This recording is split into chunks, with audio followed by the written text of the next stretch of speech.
కుండలిని యోగము ప్రకారము షట్చక్రాలలో మొదటిదైన మూలధార చక్రానికి అధిపతి వినాయకుడు. ఈ చక్రంలోనే కుండలిని శక్తి సాధారణంగా అంతస్థితమై చుట్టుకొని నిద్రాణమై ఉంటుంది.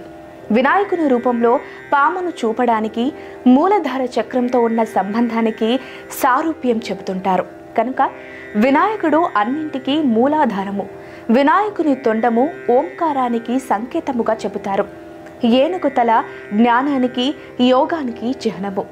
మనిషి శరీరము మాయకు ప్రకృతికి చిహ్నము. చేతిలో పరశువు అజ్ఞానమును ఖండించడానికి సంకేతము. చేతిలో పాసము విఘ్నాలను కట్టిపడవేసే సాధనము.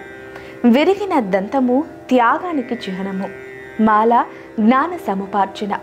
పెద్ద చెవులు మృక్కులు వినే కరుణామయుడు. పొట్టపై నాగవంతము శక్తికి కుండలినికి సంకేతము. ఎలుక వాహనము జ్ఞానికి అన్ని జీవుల పట్ల సమభావము ఉండాలని సూచిస్తుంది.